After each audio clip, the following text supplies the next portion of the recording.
I want to apologize that this lighting is really warm, but we're in for a bedtime story. Hello everybody, today I'm gonna talk about my driving experience, driving test experience, and like the whole journey towards getting a driving license. For starters, I failed twice and I only managed to get my driver's license on my third try. I'm going to first talk about how the process of getting a driver's license in Singapore works. It is a three-step process. The first step is to go for your basic theory test, which is known as BTT. You'll be tested on speed limits, traffic lights, zebra crossings, what else?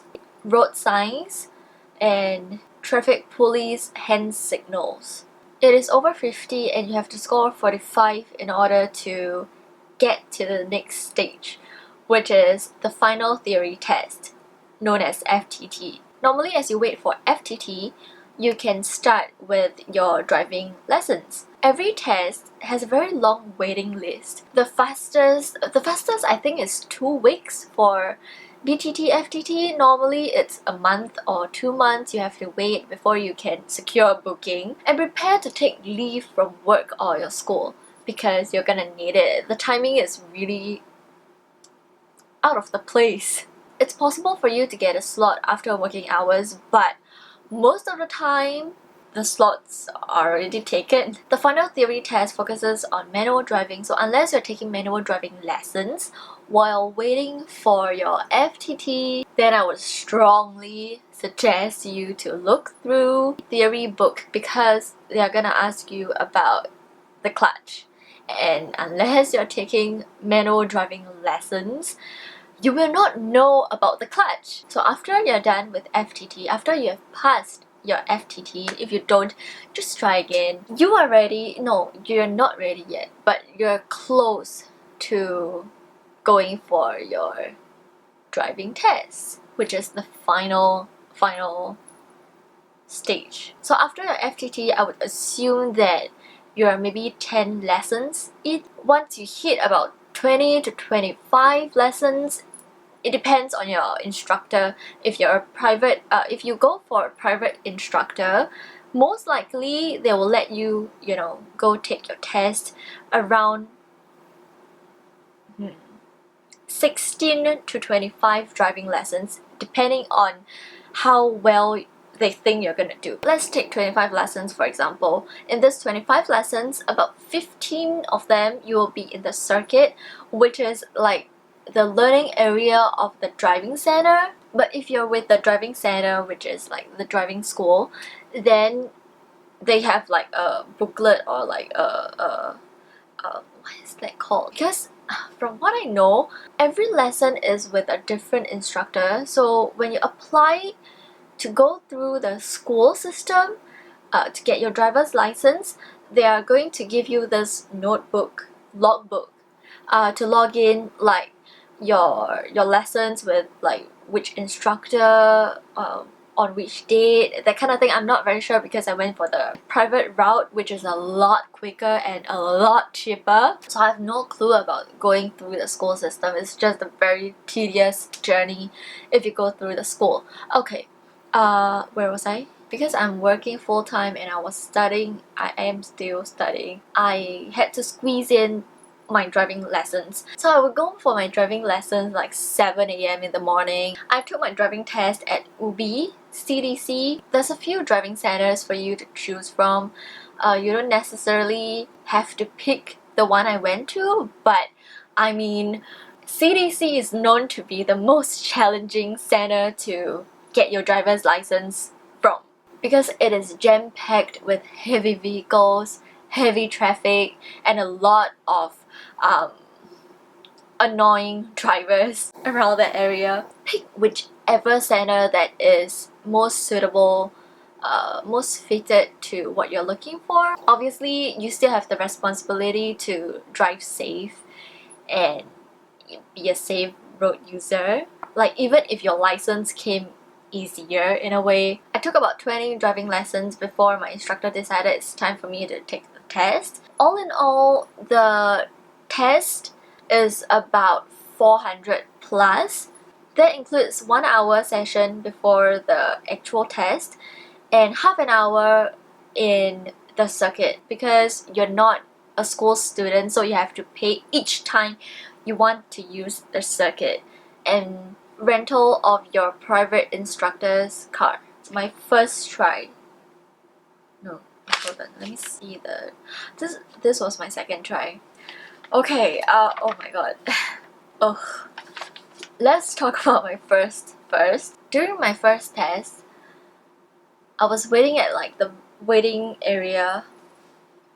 I was not nervous at all. I was really chill. Let me give you a brief description of the process of the actual test. The traffic police will come up to the waiting area and call out your name. So listen carefully, because if you miss it the first time,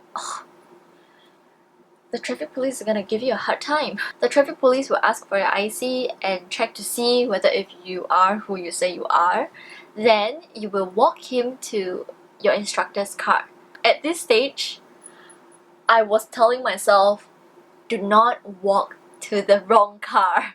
You get into the car, adjust the mirror, even though like everything is already adjusted properly and nicely, because you were in that car, you were driving that car like 5 minutes ago with your instructor. Adjust the rear view mirror, the side mirror, and turn on the engine. And remember to turn on the AC. So the traffic police will set up this camera thing because, you know, sometimes people like to put the blame on the traffic police as to why they fail.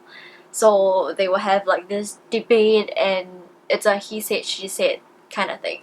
The traffic police, aka your tester, might brief you before you set off. I think all of them will remind you that if they bang on the dashboard, then you have to jam brake. Like no matter what, you have to jam brake, otherwise you'll get penalized. So I was very alert of my surroundings, making sure that, you know, if there's no car, I have to prepare for the tester to bang on the dashboard and for me to hit the jam brake. Thankfully, we didn't come to that. But it didn't matter. And I'm gonna tell you why. My first tester was a very nice Malay middle-aged man. He's friends with my instructor, so that kinda took the stress off a little bit because he was nice. It should be common sense if you're about to take the test and you come to a point where you can only turn left or right and the instructor or the tester didn't tell you to turn left or right, you should go left. So the tester gave me a few pointers, you know, like the jam brake thing, the turning left thing. You have to finish all of the stations in the circuit, and everything was like perfect. I was like, oh, I think I'm gonna pass the first time I try this. My final station before I head into the road was a vertical parking, and it was like a piece of cake, right? So I parked my car beautifully into the parking lot. Out I go, and I turn and whoop!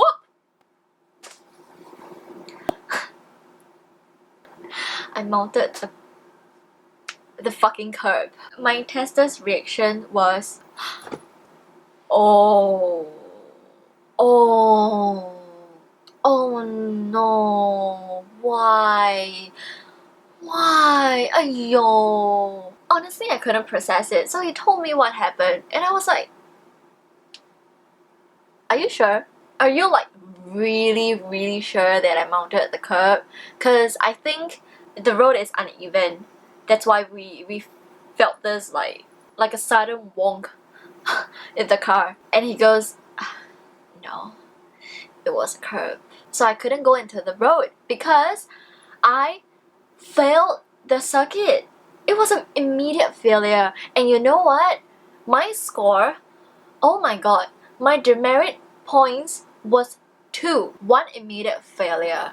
The maximum you can go with demerit points is 18. So once you hit 19, you fail. Okay? I was at 2. I was at 2 at my final station. I could have gone out onto the road and get 16 points and still pass if it weren't for the curb. And this is my second time. Oh, it's 20 demerit points, not 18 anymore. I thought it has always been 18.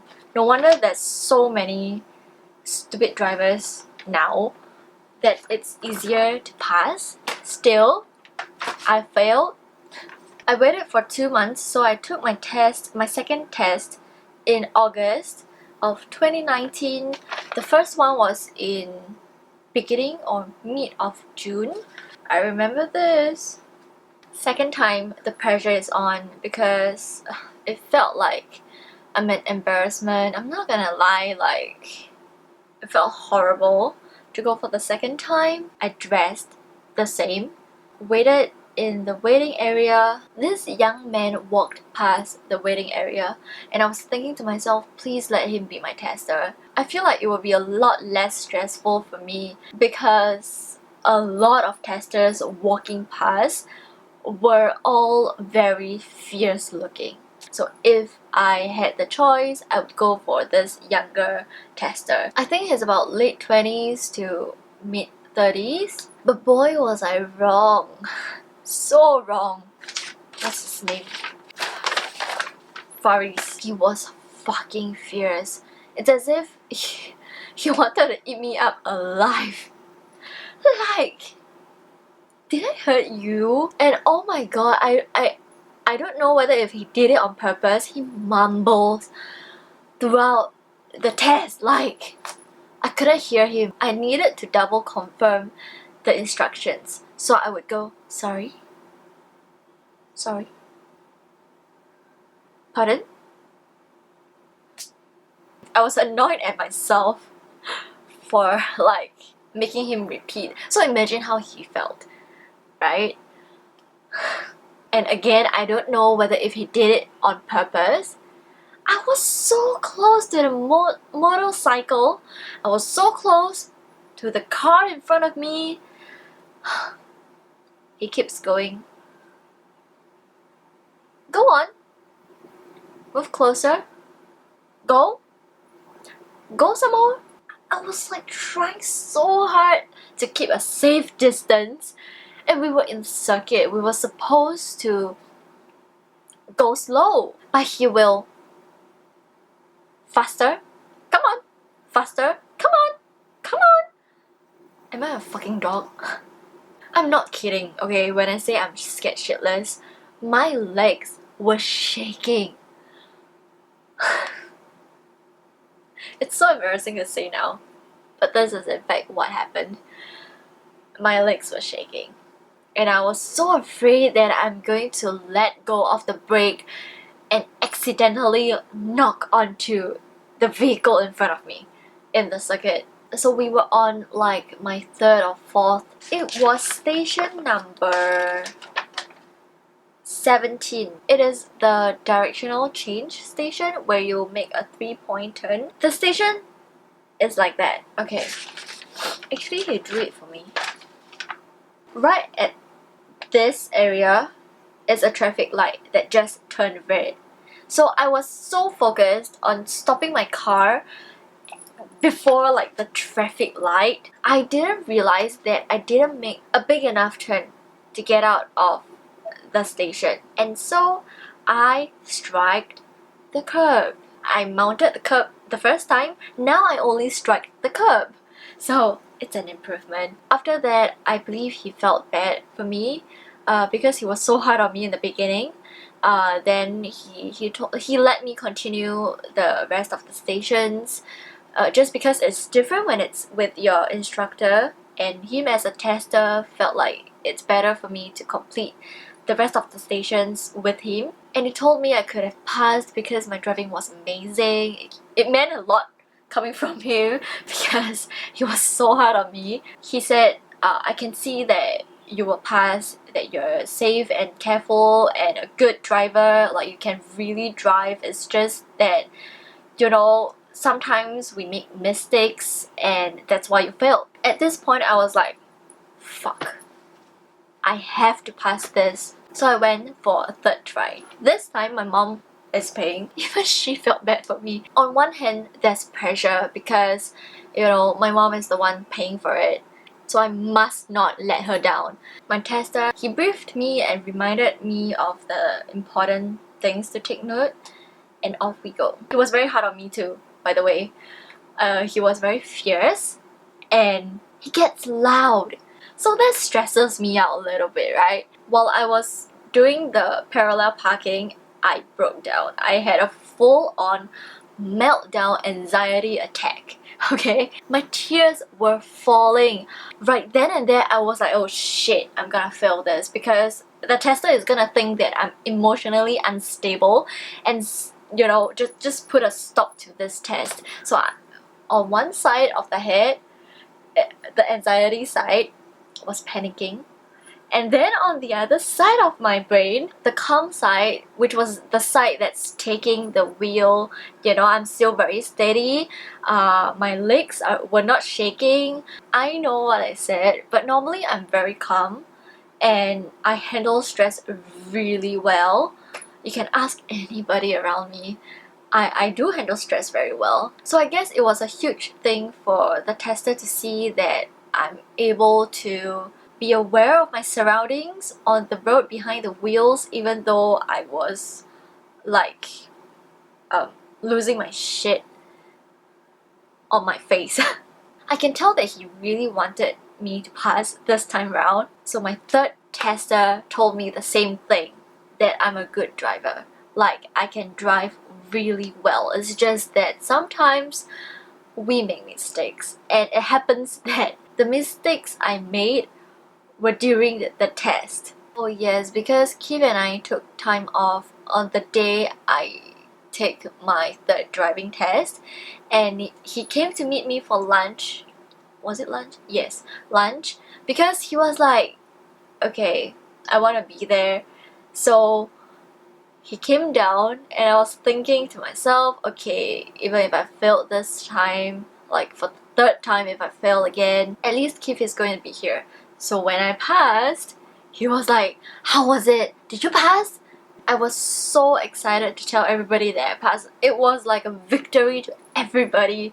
Like, it's really nice and heartwarming to see people being genuinely happy for you, because it's not a feeling that I'm familiar with, like having someone being truly happy for you or for your success. I even have relatives who are praying or waiting for me to fail in life just to have a laugh out of it. So it was a very beautiful moment for me. You know, like people I used to be strangers with being truly happy for you, like it's a really beautiful thing. Oh, my final test was on 3rd October. Just I think a week before I went to Genting with my mom and my uncle. And the following weekend after the trip to Genting, I went to Korea with my boyfriend for our early birthday trip. My point is, it was sort of like a present for myself that I passed my driving test before going on to, you know, trips.